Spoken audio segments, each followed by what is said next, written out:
Chapter 7. Into the hive. Into the hive. A good heist requires preparation. And thorough preparation takes time, something they had precious little of. So far, everything was in order. Jeff, Iggy, and Tish all agreed to do their part. Beck radioed Luca that night with a simple and covert message. We are locked and loaded on my end. And Rollo, after a lengthy confession, managed to persuade Roxy and Fitz to help. He stowed away in mission control for the night to avoid attracting attention. Okay. Rollo, being uniquely suited for the role, would be the first to breach perennial harvest. Because he's an adult? I don't understand.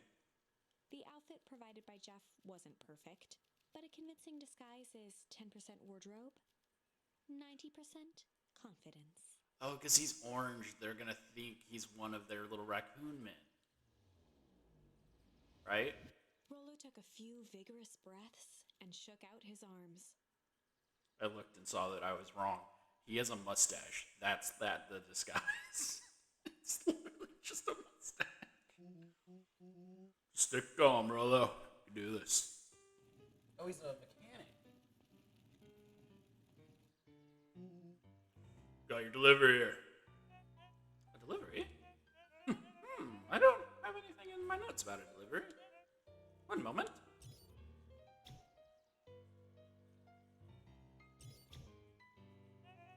I'm so sorry, but there's no delivery scheduled for this morning. Right. He had to think quick. It's because this goes directly to the founder. He asked that it be kept secret. Rollo sighed, adjusting his tool belt. You know how the founder can be. I suppose we can leave this off the records.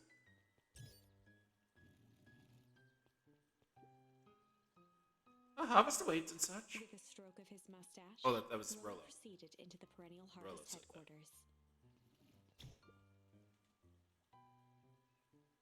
A harvest awaits. Back chair for the founder. Oh, I didn't hear anything about it. Yeah, this is a need-to-know kind of thing. I'll just check. He stammered and flipped through the pages of his clipboard. This goes directly to the founder. I don't have time to fill you in. Oh, I see. If you could just complete this form. Rollo interrupted with urgency in his voice. Every time with these forms. Look, you want to explain to the founder why I'm late? Well, it's your funeral. I'm sorry. What did you say your name was again? I'm Rollo panicked. a harvest awaits. Sir, that's a restricted area. Excuse me, sir. Our harvest awaits. That's his plan. Ray the candle. Ray the light this candle, Tish. Yup.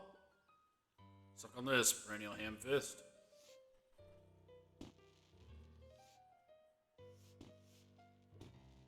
What was The that? distraction was enough for Rollo to regain his confidence. Just open the damn door. I got a job to do. The clipboard fumbled around in a frenzy. Hey. I should check on that noise. Oh, come on. Just buzz me in or I'm in already. Okay.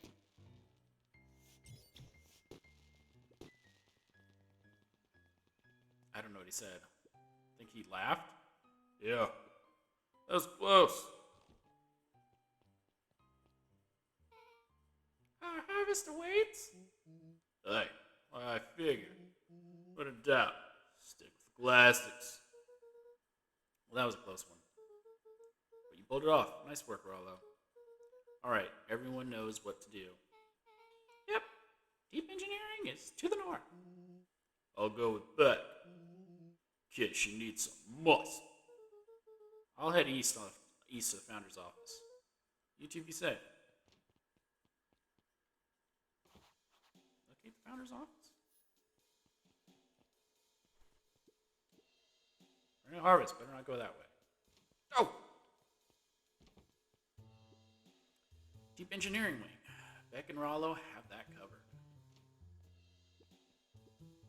That's odd. Not even any cuts for the water. Because he's a dog, he'll just lap it up off the floor. Oh. Oh, no.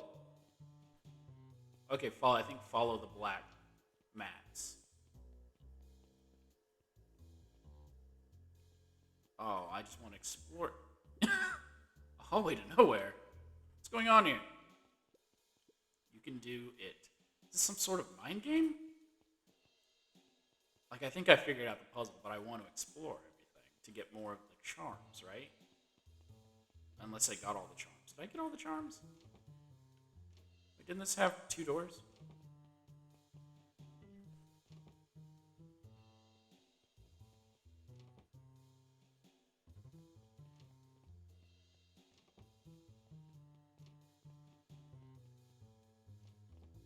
Oh, Solomon. Solomon? Solomon stopped in his tracks. Luca, what are you doing here? It's a long story.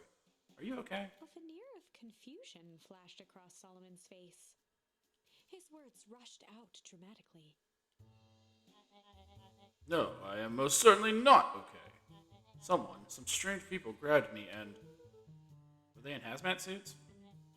Yes. How did you know? Brought me here and locked me up. When they were distracted, I ran. Dang. Okay, you should stick with me. You've got a plan. Solomon's facade briefly faltered. Wait. I don't remember what his voice was. Yeah, Rollo and Beck are headed to deep engineering. Thank heavens you found me. We've got to get out of here. We can't just leave just yet. They'll catch us again. I've got to do something first. When you were running, did you happen to see a door marked Founder? Founder? Why are you looking for him? I'm not. I just need to get to the office. Now that you mention it, I do think I saw a door that said Founder. It's just down this way. Luca happened to notice a plaque above the door. Office of the Founder. Knocking comes with consequence.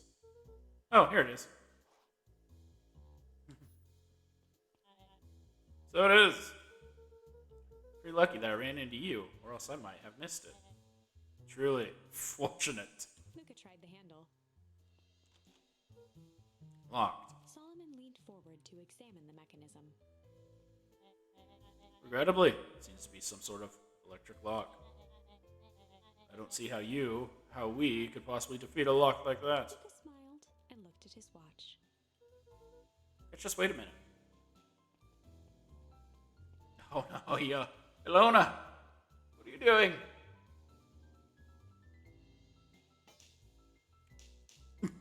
Okay. I was gonna say that would have electrocuted her, but no, because that's still wood. I guess wood would keep her from getting electrocuted. I don't know what sort of monuments you're up to. I like it. She mimed a quick hat tip and ambled off with a whistle. Howdy! Good afternoon. She literally just walked over with a The shovel. light on the keypad changed from red to green. How did you do that? It's good to have friends. Quick, let's get inside before someone spots us.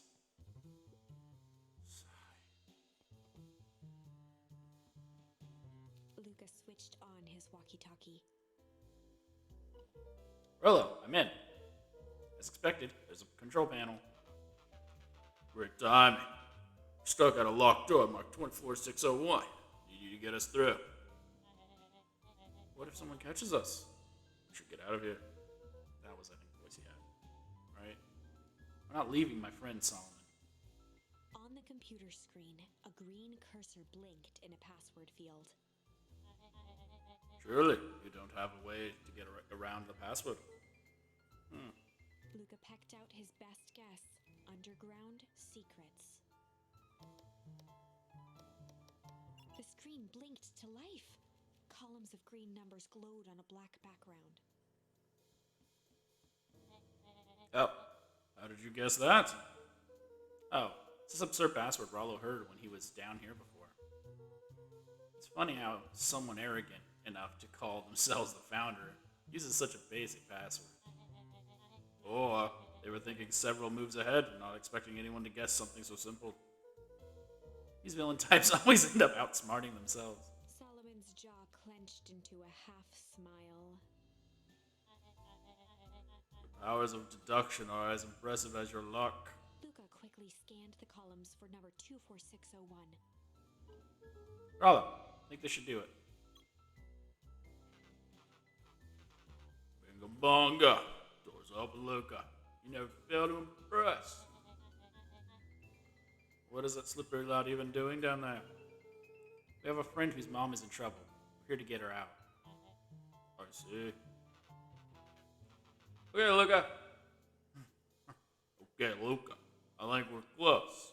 Doors marked 13806. Once again, Luca scrutinized the numbers on the screen. In that moment of distraction, Solomon reached forward and pressed a large red button. Maybe this one opens the lock. Crap, we got company. Luca, must go faster. One sec. I can't think with all this He noise. skimmed the screen with his finger. Here it is. 13806. Go, go, go. Curse these fumbling hands. My apologies, Luca. Don't beat yourself up. I know you're just trying to help.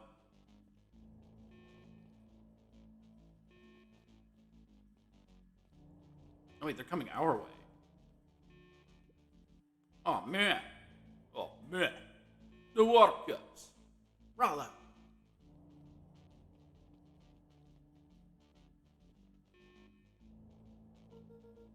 Rollo, are you okay? Rollo, come in. Mr. Kerr approached with a sneer and spoke into his walkie-talkie. You can turn off the alarms. They're trapped. With self-satisfaction, he called into the hallway. That, my dears, is a dead end. Nowhere to run. Rollo, where are you? Are you okay? Yeah, I think I lost him. Making our way back to Nellie's office. Okay, you two rabble-rousers are coming with us. Nope. Or nope. Oh, she's kicking him. Oh, man. Make a break for it. For the knee? I can't tell where she kicked. Did that little shit just kick me? Don't stand there. After them.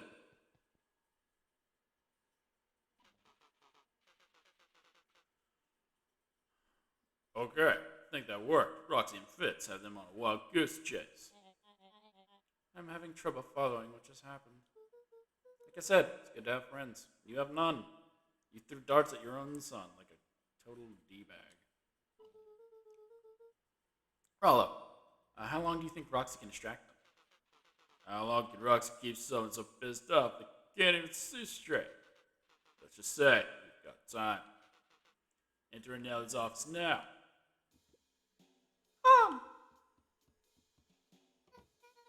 Oh, honey, what did you do to your hair?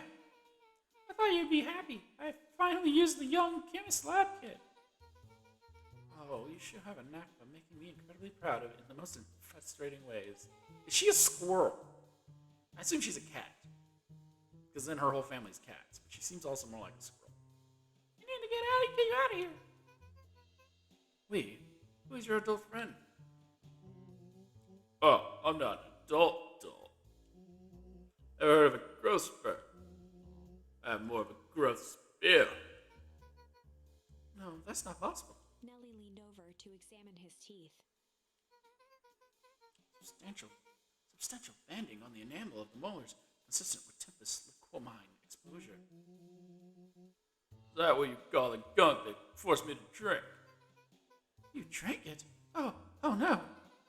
They told me it was only being tested on plants. Oh, Beck, sweetie, I promise I didn't know.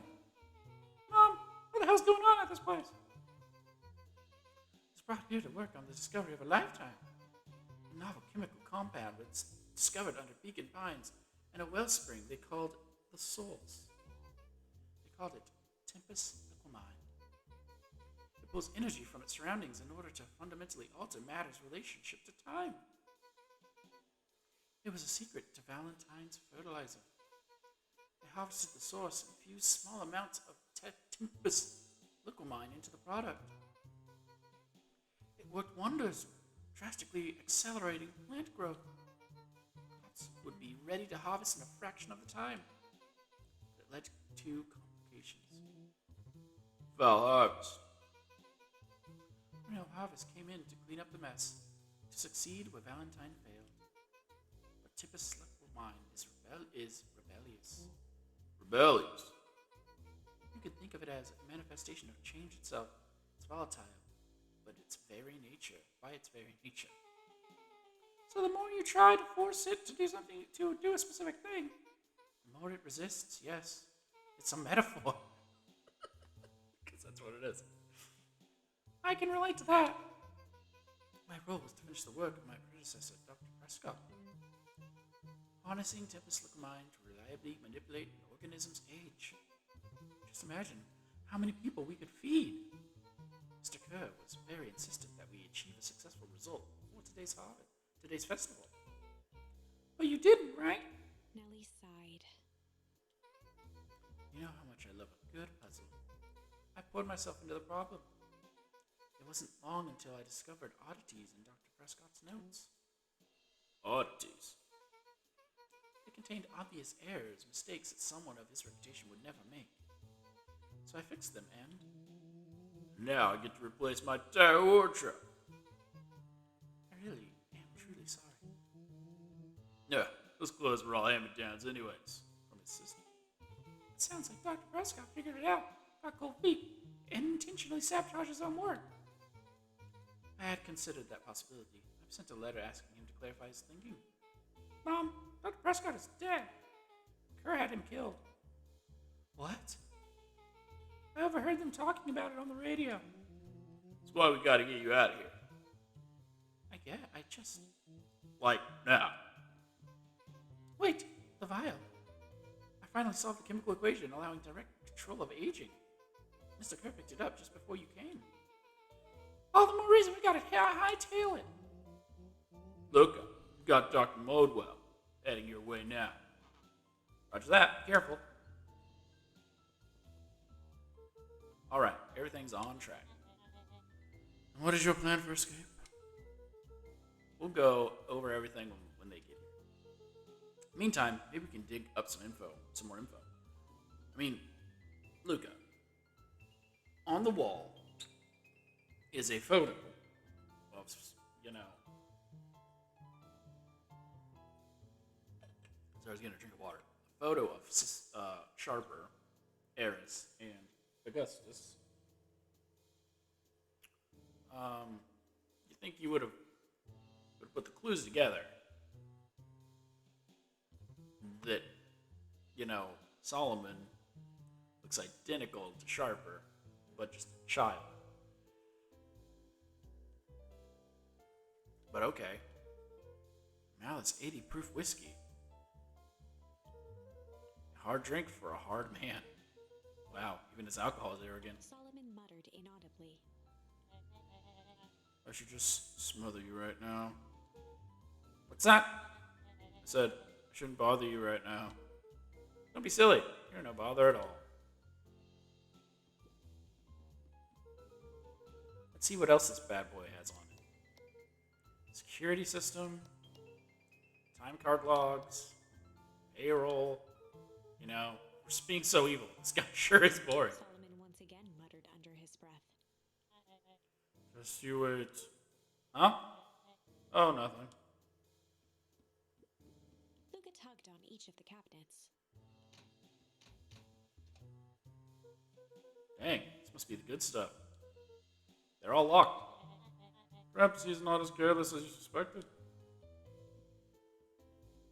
I mean, I'm still pointing out the fact that he has a painting on the wall of his family.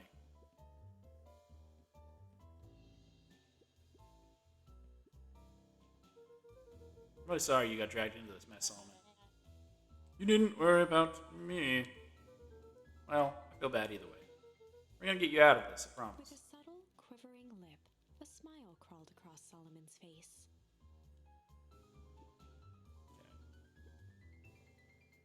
Okay. I'm gonna go around the other way. I wanted to see if the chair is interactable too. It's not, just the desk. Looks like the founder was helping Kerr plan the festival. Why would such a secretive leader be obsessed with a party? Only time will tell. Luca held his hand up to the ashtray. Still warm. Must have been in here recently. They heard the trampling of frantic footsteps from the hallway.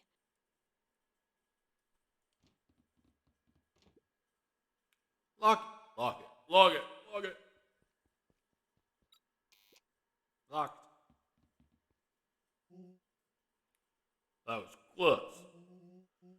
When we left Nellie's office, it was swarming with clipboards. We barely got away. Did they follow you? Rollo, before we start tossing blame around, is it possible someone ordered a pizza? We'd love to hear your thoughts. Definitely not pizza. What now? Don't look at me. I'm officially retiring from the heisting business. We are so sorry for the inconvenience. We just have a few quick questions. Just let me think. Can someone watch the door?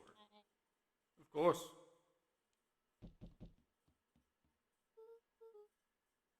Everybody else huddle up. I'm pretty sure Solomon's the bad guy. Oops. I think this little caper has gone on for long enough. Solomon, no. Hush now, child. The adults are speaking. Mr. Modwell, brief reintroduction is in order. We've never met in person, but we have corresponded. You see, it was I who hired you. Solomon, pathetic orphan child. Powerful, enigmatic founder. Sharper, fallen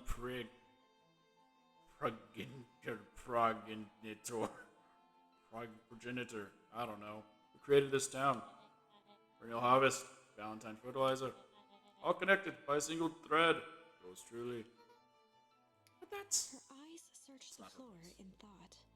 Solomon watched eagerly, waiting for the flicker of epiphany. With a sickened look, she peered into his soul. Oh, yes, now you've got it. Tempest, look, mine. You discovered how to reverse the process. Solomon clapped with genuine delight.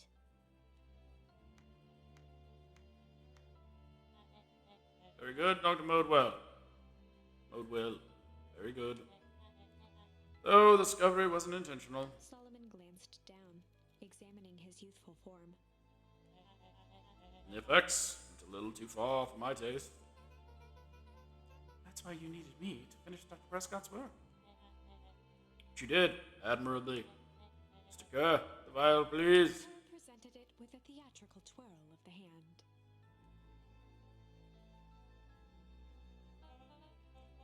May I present to you the eighth wonder of the world? Before he could finish, Rollo snatched the vial from Kerr's palm.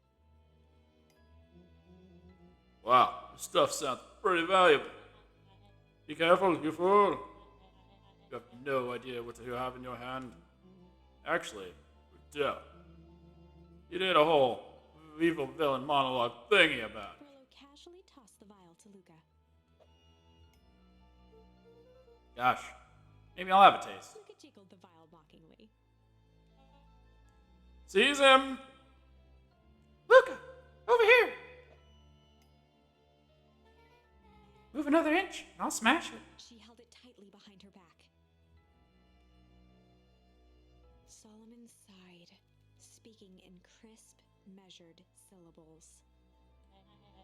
You have no plan. I'll smash it, I swear. Fine, risk killing us all. Or, if you're lucky, nothing happens. Then what? We capture you and grant you much less leniency. He pursed his lips with feigned sincerity. But I give you my word, if you hand it over now, none of you will be harmed. A deep uncertainty washed over Beck. You're a smart girl, Beck. There's no shame in being outwitted by someone smarter than you. We both know there is only one way this ends. She looked to Nellie shakily. With a dispirited nod, Nellie sighed in defeat. Beck slowly approached Solomon. That's a good girl. Beck, don't do it. You can't trust that jerk. I'm sorry, he's right. With apprehension, Beck conceded. Solomon pocketed the vial and brushed off his shoulder with a sharp flick. Sir, you've allowed yourself to be humiliated by a group of children. Report to my office tomorrow for a performance review. The blood drained from Kerr's face. Of course, sir. But first, you have a speech to make. Trot out there and give me the introduction I deserve. And don't forget to smile. Yes, sir. To think all of this is thanks to the efforts of Mr. Van Horn. I don't understand. How is this all because of me? I said Mr. Van Horn, silly child. Dr. Walt Van Horn. Your father was always a thorn in my side. I offered him an opportunity to be part of something great. But the fool was blinded by righteousness. He even broke into my laboratory in an attempt to sabotage my work. Solomon shook his head with gratification. But the universe has a funny way of correcting course. By meddling with a force he didn't understand, Walt showed me its true potential. As fate would have it, Luca, your father's dying act was to grant me eternal life. A muffled applause resonated faintly through the walls. Well, that's my cue. After the festivities and my subsequent ascension, I will return to deal with you all. Till then, I suggest you use the time to reflect on the magnitude of your failure. You three, you post outside the door.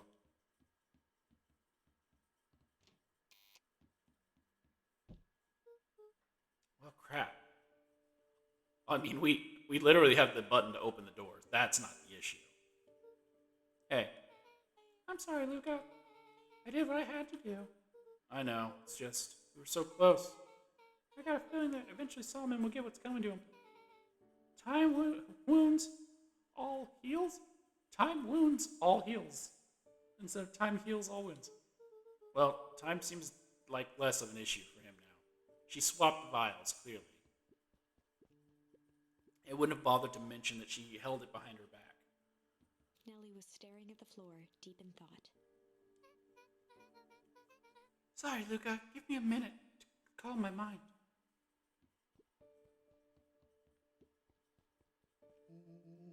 Can't believe Beck sold us out like that. I'm not sure she had any other choice. So what now? What's the plan? I don't have one. Of course you do. You always have a plan. Rollo, you just need some time. Rollo, it's over. You lost. So now I can talk to the mom again. Before that, anything else?